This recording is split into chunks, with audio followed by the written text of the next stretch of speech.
Et bienvenue dans la chaîne de Mathématiques Sciences. Aujourd'hui, je vais prendre et expliquer un nouvel épisode du passé à aujourd'hui, donc le deuxième épisode, dans lequel tout simplement ici nous allons parler de la longue histoire qu'ont les nombres. Alors, les nombres que vous connaissez aujourd'hui, vous allez voir dans cet épisode, ils ont une très longue histoire. Alors, avant de commencer cet épisode, j'ai trois petites choses à vous dire, donc on va parler de ces trois petites choses à vous dire, et après, donc nous allons démarrer cet épisode.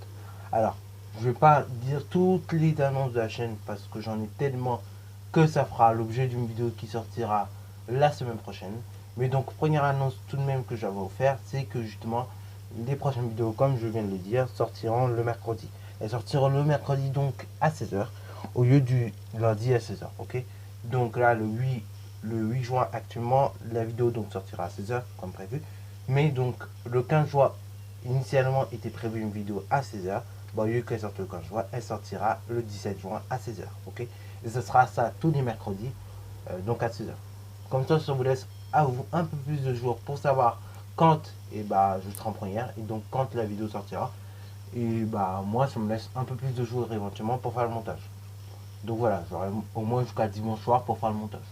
Contre aujourd'hui jusqu'à samedi soir, grand maximum pour faire le montage. Parce que je veux que vous soyez au courant tout de même à l'avance.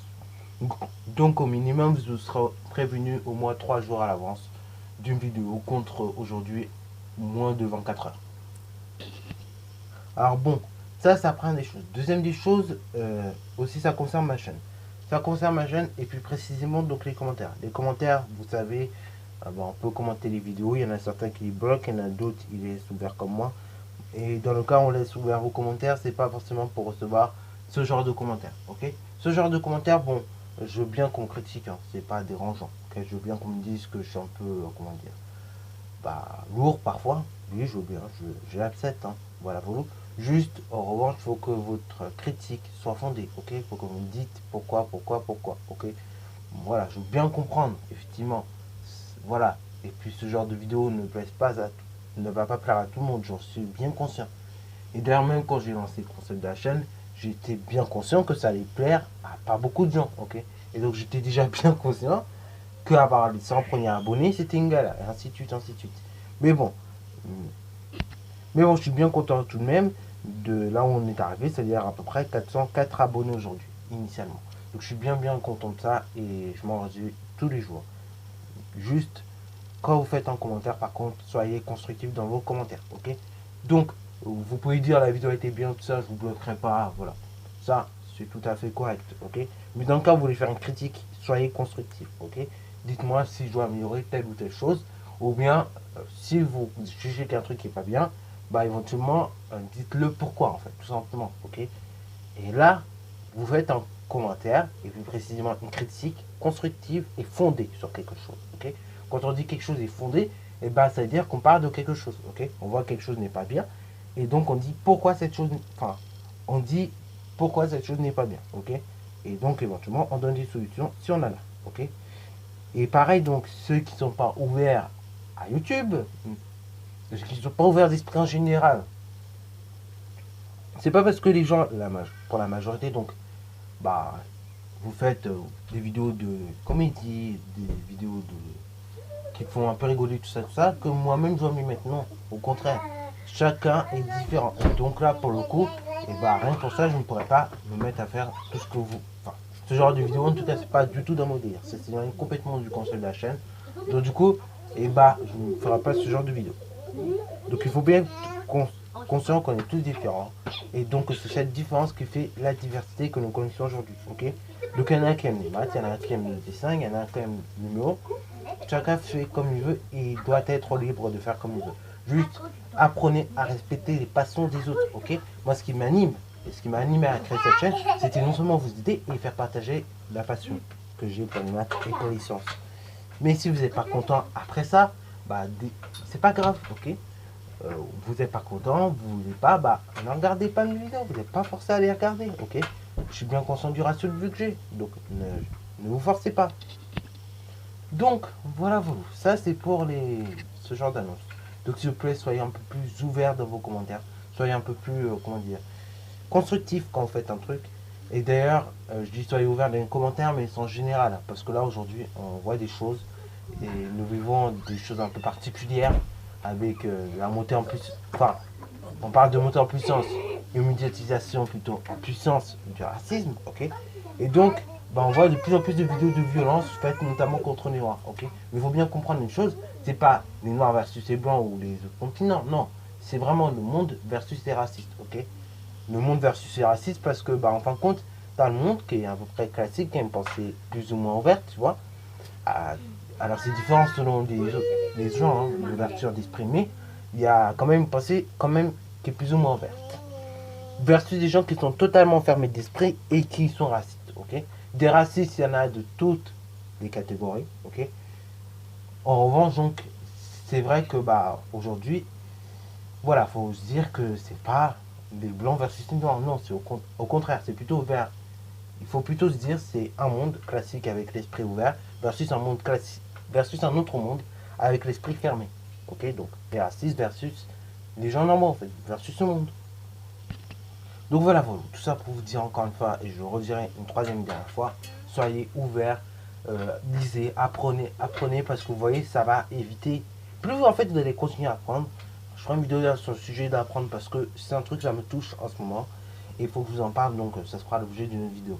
Mais donc, plus vous allez apprendre, plus vous allez vous cultiver, plus vous allez lire, et plus vous allez vous rendre compte qu'il y a certains concepts, notamment le concept de racisme, qui est encore bien présent dans la société, qui en fait servent à rien, sont totalement bêtes. Ok, je vois pas pourquoi on devrait être raciste à partir du moment où les êtres humains ont une même origine, non seulement génétique, et non seulement donc en termes de temps. Ok, c'est pas parce que oui, ça faisait longtemps en termes de temps, et donc que nous vivons sur des territoires totalement différents, que nous devons être racistes. Ok, donc là encore une fois, il faut que vous soyez ouverts. Et donc, pour vous ouvrir, il y a plein de moyens de s'ouvrir, soit les réseaux, mais ça, il faut faire une bonne utilisation, ce qui est très rare, soit Internet, là encore une fois, il faut faire une bonne utilisation, ou soit les livres, tout simplement. Soit les livres, soit éventuellement la télé, parfois, vous pouvez vous ouvrir. Donc, il faut que vous ouvrez, il faut que vous apprenez, parce que c'est très très important là, dans le monde où nous allons vivre demain, ok. Si vous voulez que le racisme s'arrête, ou toutes ces conneries s'arrêtent, ou du moins qu'elles régressent, il faut déjà que vos enfants, ou bien même vous-même, vous éduquer, ok. Que vous apprenez à vous ouvrir un peu plus l'esprit. Et peut-être là, effectivement, pourra commencer la régression donc, du racisme et de tout ce genre de choses, ok. Parce que là, comment on est parti, on est mal barré. Bon, voilà, c'est parti mon kiki, donc maintenant nous allons revenir à notre épisode. Épisode 2, donc, la longue histoire des nombres. Alors, les nombres, il faut savoir donc que vous connaissez aujourd'hui divers ensembles de nombres. Vous connaissez les antinaturels. Vous connaissez également donc vous connaissez donc les antirelatifs. Vous connaissez donc les rationnels. Vous connaissez tout plein de types de nombres. Mais est-ce que vraiment tous ces nombres-là, on les a découverts d'un coup? Est-ce que finalement ils étaient déjà utilisés avant? Quelle est vraiment leur histoire? C'est ce que nous en va dans ce très long épisode. Je vous préviens, c'est un épisode assez long, donc si vous voulez faire, si vous voulez manger un popcorn, tout, vous pouvez le faire. Voilà. Donc,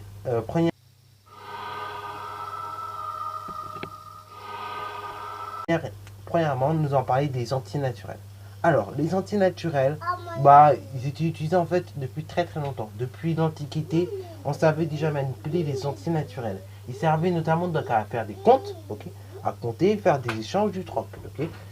Au début, c'était dit plutôt oralement, ok. C'est-à-dire, on disait 1, 2, 3, 4, 5 et 6. Mais, au fur et à mesure, à partir du 3e siècle avant Jésus-Christ, les Asiens, ils décident finalement de les écrire, ok. Parce qu'ils se disent, ça serait peut-être plus pratique d'écrire ces nombres. Alors, leur écriture, donc, d'ailleurs, était assez différente de la nôtre que nous connaissons aujourd'hui. Voilà. Et donc, l'écriture qu'il y avait des nombres aujourd'hui, vraiment, elle a pu se construire à partir de ça, ok. De ce qu'on avait vu au 3e siècle avant Jésus-Christ. Alors, à partir donc, des nombres comme on les écrivait au 3e siècle avant Jésus-Christ, là a pu se construire une vraie histoire, ok.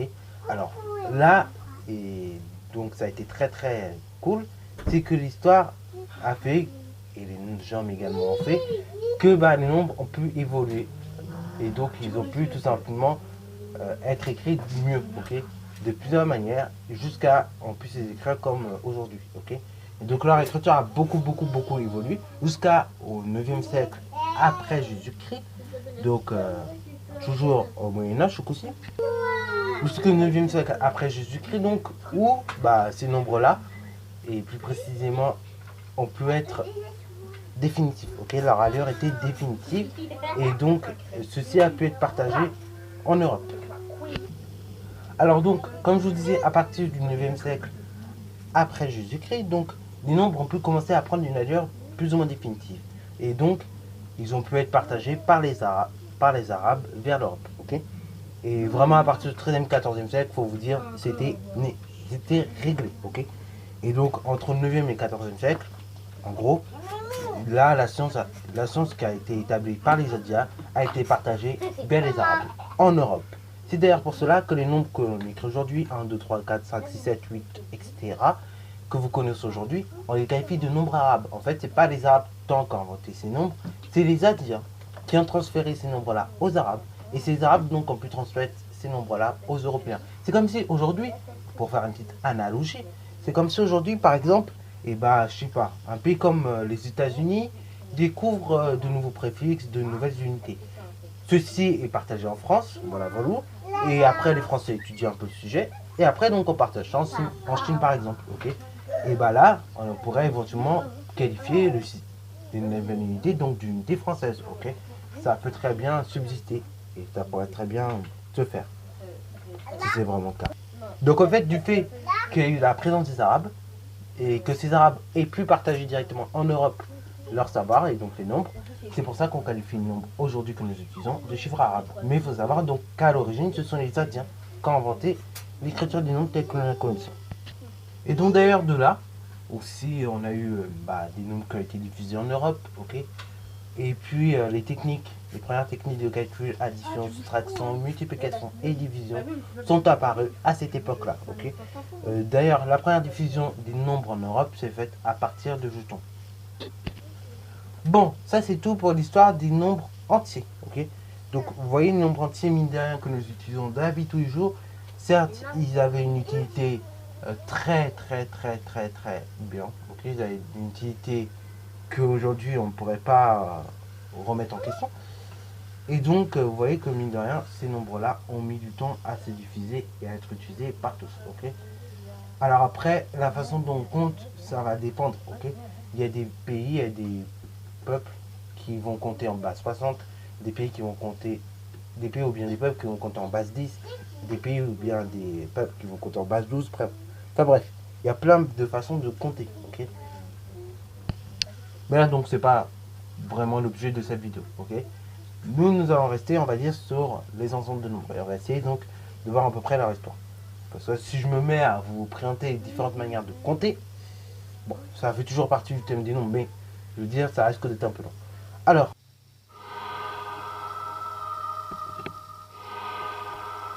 maintenant, contrairement à ce qu'on pourrait penser, il y en a beaucoup qui diraient, ah, on a appris à utiliser les entiers, on aura pu éventuellement apprendre à utiliser les relatifs. Eh ben non. Eh ben non, eh ben non, eh ben non. Le second donc ensemble de nombres qui a été utilisé, ok, qui a été utilisé en second donc, ça a été tout simplement les fractions et les quotients, ok. Donc certaines quantités ne pouvaient pas se dénombrer en comptant et en faisant donc 1, 2, 3, 4, 5, 6. Et donc certaines quantités, elles étaient mesurables seulement par des partages, ok, et non pas mesurables par elles-mêmes, tu vois, t'as capté. Donc, cet ensemble de nombres, qui est les fractions et les nombres rationnels, a eu quand même des utilisations assez variées en fonction des lieux. Ok. Alors, leur utilisation était très variée, mais le principe global de cet ensemble de nombres, c'était notamment de résoudre des problèmes de partage à la base. Ok. Et donc, on pouvait pas mesurer. Il y a certaines quantités qu'on ne pouvait pas mesurer comme ça en comptant 1, 2, 3, 4. Ok. Alors, en Égypte, donc, leur utilisation a été très simple. Voilà. C'est qu'on utilisait les fractions de numérateur 1, ok, sauf dans le cas de 2 tiers. Et donc, sinon, tous les autres nombres étaient décomposés, en fait, en une somme de fractions, toutes différentes, et de numérateur 1, ok. Donc, c'était assez compliqué, ok, c'était assez compliqué, c'était assez relou. Mais en gros, donc, faut vous dire que voilà, c'est comme ça qu'on utilisait les nombres rationnels en Égypte, ok. Donc on utilisait les nombres rationnels en Égypte, notamment sous forme de fraction, ok. Donc sous forme de fraction de numérateur 1, et donc que sinon les autres fractions étaient décomposables en des fractions de numérateur 1. Donc pour vous montrer un exemple, par exemple pour les Égyptiens, 15 18e c'était comme 1 18e plus 1 18e plus 1 18e, enfin bref, 15 fois d'affilée. T'as capté? Donc c'est comme ça que les Égyptiens utilisaient les fractions. Alors, vous avez les Babyloniens. Alors les Babyloniens, c'est un peuple très particulier, et puisque eux ne comptent pas comme nous. Je vous l'ai dit, il y a plusieurs façons de compter. Vous pouvez compter en base 10, vous pouvez compter en base 12, et vous pouvez compter en base 60, ok. Bon, il y a différentes manières de compter, ok. En fait, on peut compter vraiment comme on veut. Et donc, les Babyloniens utilisaient les fractions de dénominateur 60 ou 3600. Alors, ces fractions étaient très utiles, notamment dans les mesures de temps et dans les problèmes relatifs à cela, ok.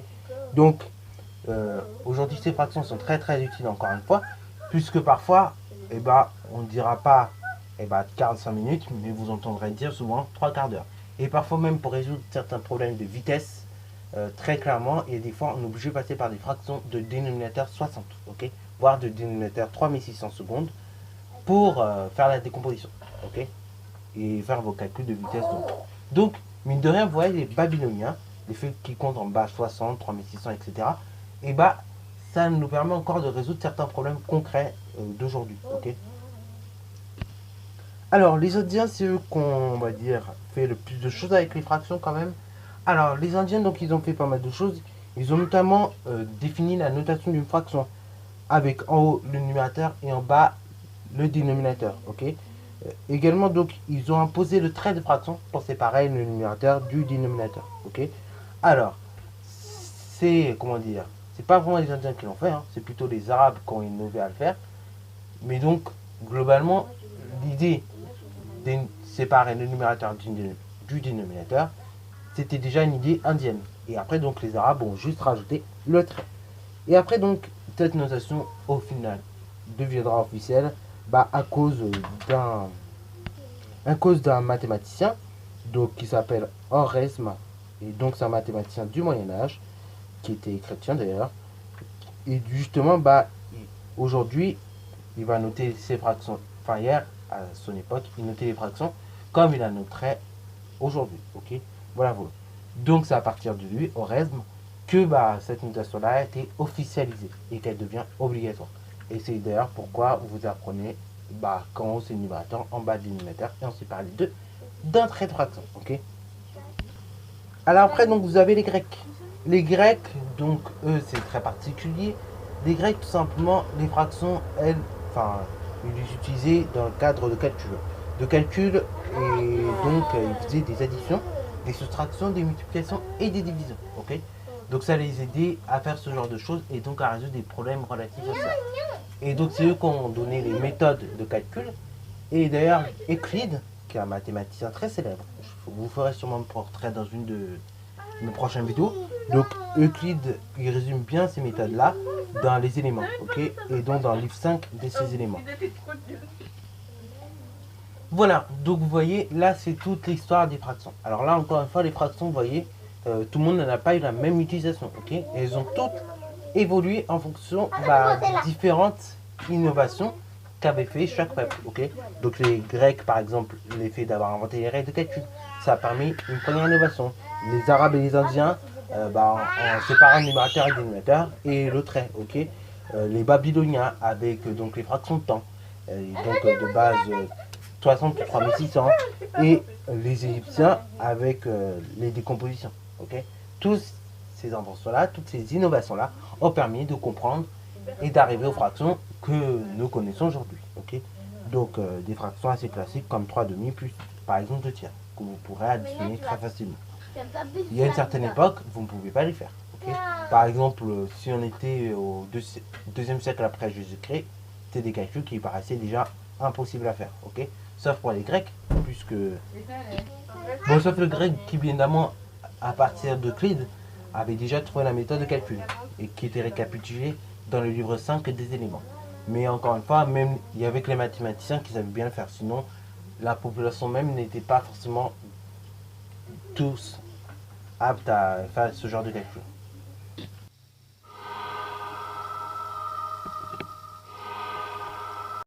Alors, maintenant on va parler d'un autre ensemble de nombres, enfin ensemble de nombres, pas tellement, mais on va parler d'un autre type de nombre, on va parler tout simplement des nombres irrationnels. Les nombres irrationnels, vous les connaissez peut-être, ce sont des nombres qui ne peuvent pas s'écrire sous la forme d'une fraction. Par exemple, racine carrée de 2, par exemple le nombre e qui vaut éventuellement qui vaut environ 2,72, ok. Donc c'est un nombre qui est utilisé notamment dans le cadre des fonctions exponentielles, donc qui est défini par l'expression suivante, f de x égale tout simplement e exponentielle x, ok. Et ce genre de fonction, ne vous inquiétez pas si ça vous fait peur, c'est normal, c'est pas de votre programme, ok, c'est pas du programme de troisième, c'est même pas du programme de seconde, c'est un truc que vous voyez en première terminale. Enfin, avant, je pouvais même vous dire à coup sûr terminale, mais aujourd'hui, on voit ça en première. Voilà, on voit ça en première à cause de la réforme du bac, là, qui a tout décalé. Mais vous verrez, c'est très intéressant les fonctions exponentielles. Ça permet de comprendre notamment les évolutions. Les évolutions, puisque quand tu contamines par exemple plus de 3 personnes, quand une personne contamine plus de 3 personnes, déjà tu peux en déduire que la courbe sera exponentielle. Okay, et donc voilà pour vous, ça va être très intéressant pour vous, pour ceux qui prendront la spécialité mathématique, de comprendre ce genre de fonction. Okay, alors, les pythagoriciens donc montrent que le nombre racine carrée de 2 n'était pas un nombre rationnel. Okay, le montrent par des calculs. Et en 1761, il faut de même. Alors, souvent la définition qu'on peut vous donner même d'un nombre irrationnel, pour être plus précis, on va donner ce genre de définition. La définition d'un nombre irrationnel est la suivante, c'est que si un nombre est dit irrationnel, et il est irrationnel si et seulement si il n'admet aucune solution de aucune équation du premier degré à coefficient entier. Okay, par exemple, donc, 2 tiers est un nombre rationnel puisqu'il admet puisqu'il est solution de l'équation 3x égale moins 2. Enfin, 3x moins 2 égale 0. Okay, voilà. Mais racine carrée de 2, par contre, n'a pas de solution. Il n'a pas de solution dans chaque équation du premier degré à coefficient entier. Okay, c'est-à-dire quand tu multiplies en fait un nombre par un nombre entier, je parle, par racine carrée de 2, et tu vas pas obtenir tout simplement un nombre. Ok, ça ne sera pas solution. Donc ça, c'est pour les nombres irrationnels. Les nombres irrationnels, en gros, il faut retenir que ça vient déjà des pythagoriciens, ok. Que après, on a suivi en fait la logique des choses et donc on a pu éventuellement continuer à faire des démonstrations là-dessus, à démontrer que d'autres nombres étaient irrationnels. Et donc, il faut retenir, voilà, ce que c'est. C'est-à-dire un nombre qui ne peut pas s'écrire sous forme de fraction, mais également un nombre qui est solution d'aucune équation du premier degré à coefficient entier. Ok, genre par exemple 3x égale 0, c'est une équation à coefficient entier. 3 c'est le coefficient. En fait, 3 c'est le coefficient de x. Puisque 3 fois x. À tout nombre x, tu vas multiplier par 3 ton nombre.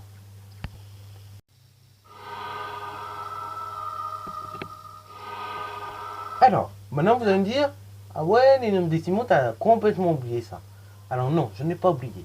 Au contraire, les nombres décimaux, c'est un ensemble encore plus particulier. Contrairement à ce qu'on pourrait penser, les nombres décimaux, c'est un ensemble qui a été découvert à la suite des fractions et donc des nombres irrationnels. C'est un ensemble qui a été découvert du XVIe siècle. Ok, voilà, voilà. Mais on pouvait déjà écrire des nombres décimaux, mais on les écrivait autrement, tout simplement. Donc je vais vous donner un exemple d'un nombre qui s'écrit, enfin qu'on pouvait écrire avant. Donc par exemple, si on voulait écrire 34,71, avant l'apparition du nombre décimaux en tant que tel au XVIe siècle, il fallait écrire tout simplement 34 plus 7 dixièmes plus 1 centième, ok, ou bien 34 plus 71 centièmes.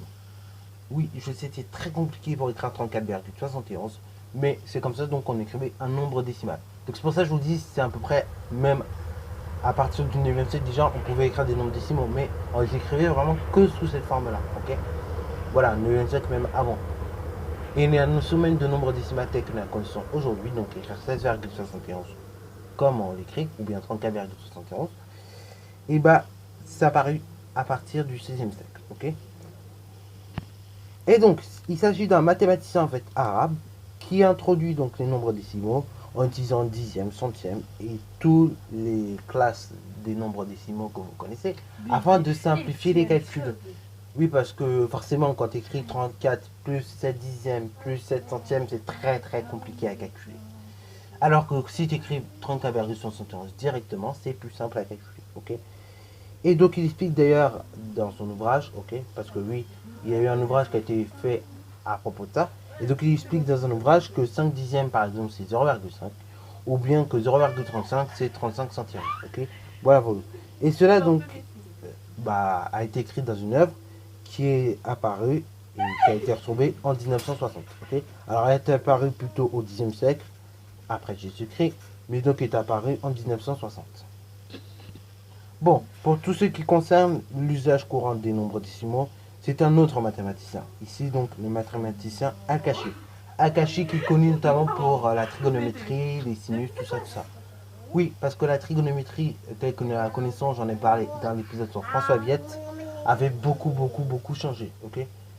Et en fait, il y a eu un grand écart au niveau de la trigonométrie. Il y a un grand écart. C'est-à-dire depuis l'époque de Akashi, donc on va dire 9e, 10e siècle après Jésus-Christ, jusqu'à l'époque de François Viette, donc 16e siècle, et la trigonométrie n'avait pas connu une grosse évolution telle qu'à l'époque de François Viette.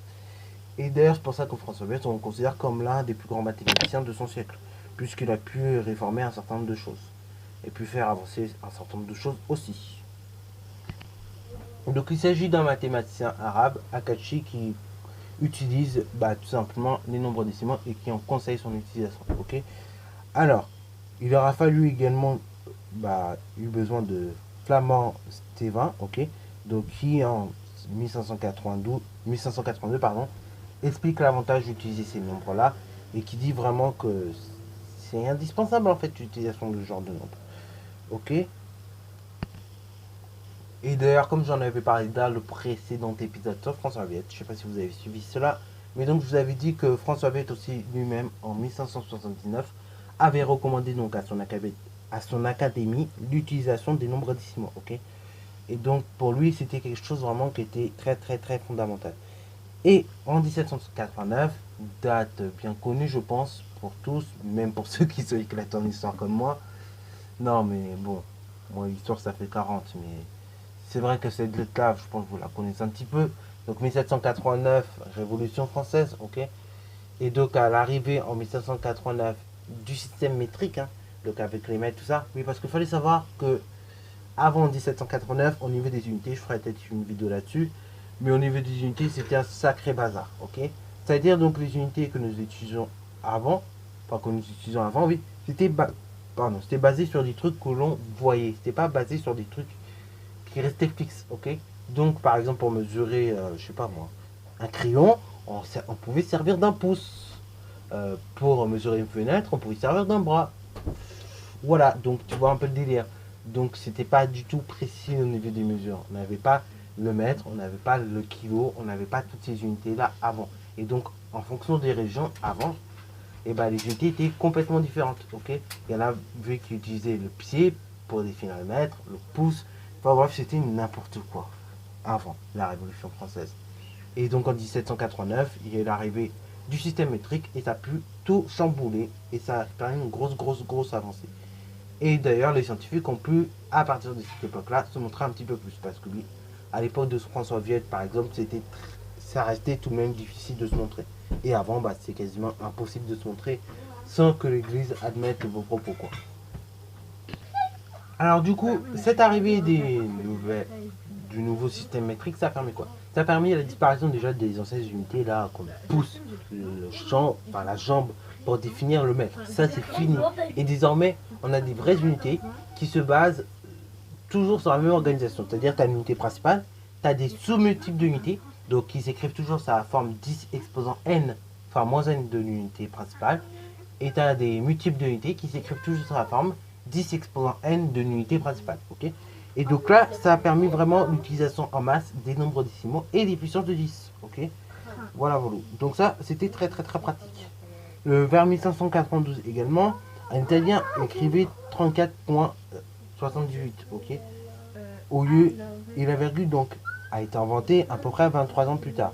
c'est-à-dire donc vers 1615. Et donc ça a été inventé par Napier afin d'écrire les nombres décimaux. Mais il faut savoir que dans certains pays, notamment les pays anglo-saxons, et bah la virgule n'est pas forcément utilisée et on utilise le point. Et c'est d'ailleurs la même chose pour certaines calculatrices. Les calculatrices n'utilisent pas des virgules, mais elles utilisent un point. Ok, donc il faut s'adapter. Hein. Parfois, le point est utilisé pour diverses choses. Il peut être utilisé pour séparer, comment dire, les milliers des unités, pour séparer les milliers des millions des milliards. Ok, mais il peut être également utilisé comme virgule, le point. Et d'ailleurs, je vous ai pas parlé des, je vous ai parlé des fractions précédemment. Donc les fractions ont permis d'écrire les nombres décimaux, mais elles ont permis également donc de donner une valeur approchée de pi, ok, une valeur approchée de pi, c'est-à-dire, et ben on a pu, en sachant donc que pi c'est environ 3, c'était approché à 3, ok, 3,14, un truc comme ça, 3,1415, etc. Et bah à l'aide des fractions, on a pu déterminer le ratio, le ou les ratios qui s'approchaient donc de pi. Et un des ratios que vous connaissez bien qui s'approche de pi, c'est 22 septièmes, ok. 22 septièmes, vous faites ça sur votre calculatrice, vous obtenez environ 3,14, pas moins. Donc bien évidemment, pi, malheureusement, c'est un nombre irrationnel, on ne peut pas l'écrire sur la forme d'une fraction, mais on peut toujours trouver des valeurs, des fractions, des ratios, qui vont s'approcher donc de ce pi-là, ok. Ça met du temps sûrement, mais donc pi, c'est un nombre irrationnel, et il faut s'y faire à cette idée-là.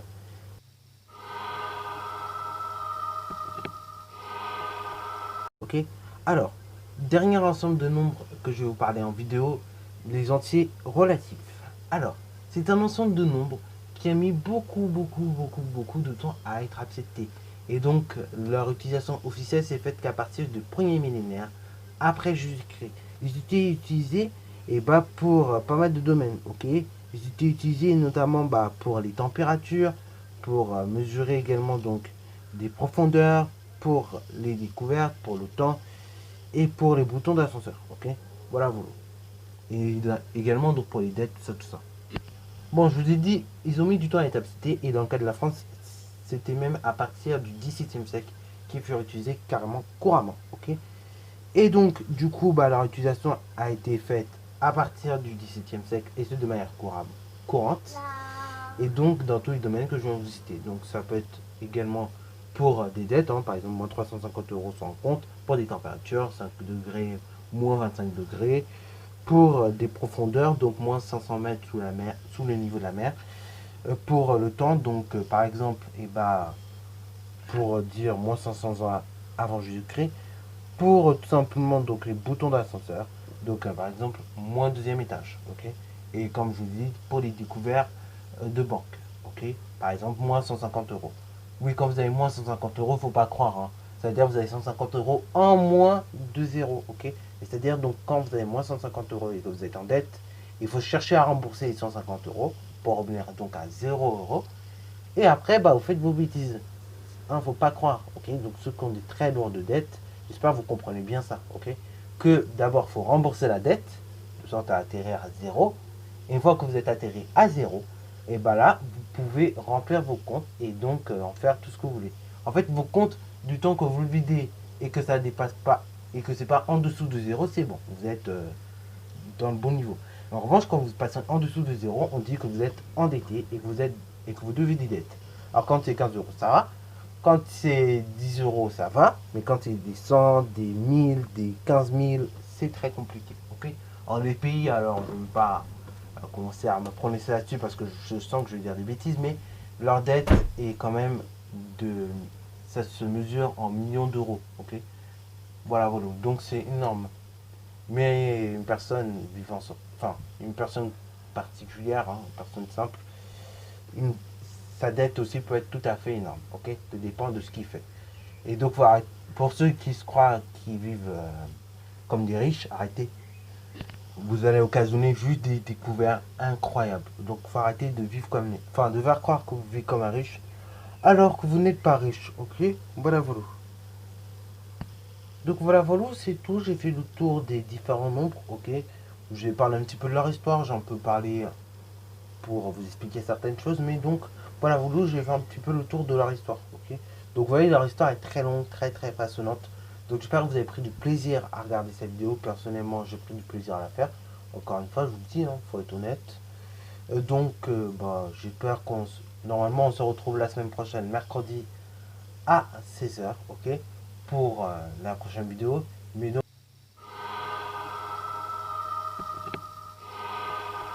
il faut savoir également qu'au niveau des nombres, vous avez tout plein d'autres nombres, hein. Vous avez des nombres qui sont dits réels, hein. Vous avez des nombres transcendants, vous avez des nombres complexes, vous avez des nombres algébriques, vous avez tout plein d'autres nombres que vous allez découvrir au cours de votre scolarité, ok. Les nombres transcendants, c'est des nombres qui ne sont pas solutions d'une équation à coefficient entier ou bien à fraction. Donc, tout simplement, ce sont des nombres en quelque sorte qui sont irrationnels. Dans le cas des nombres complexes, c'est des nombres qui s'écrivent toujours de la même façon en fait. C'est-à-dire donc ils s'écrivent toujours de la même façon, c'est-à-dire i plus a, ok. Donc dans ce cas-là, a c'est le nombre réel et i donc c'est la partie imaginaire, ok. Et puis vous avez les nombres algébriques qui sont ce coup-ci solution d'une équation algébrique, donc voilà, une équation un petit peu particulière avec des racines carrées à coefficient entier, ok. Voilà, voilà. Mais vous allez voir, franchement, vous allez vous éclater en termes de nombres. Il y a tout plein de nombres encore à découvrir, hein. Voilà, voilà. Là, je vous ai cité les types de nombres. Mais donc voilà, vous avez tout plein de choses à découvrir en termes de nombres. Là, je vous ai juste vu, on a juste vu l'histoire. Mais il y a tout plein de trucs à raconter au niveau des nombres, hein. Et donc là, je peux pas tout vous raconter en une seule vidéo, sinon c'est trop long. Sur ce donc, c'est la fin de cette vidéo. J'espère qu'elle vous aura plu. N'hésitez d'ailleurs pas à la liker, commenter et bonne recette en mathématiques et en sciences.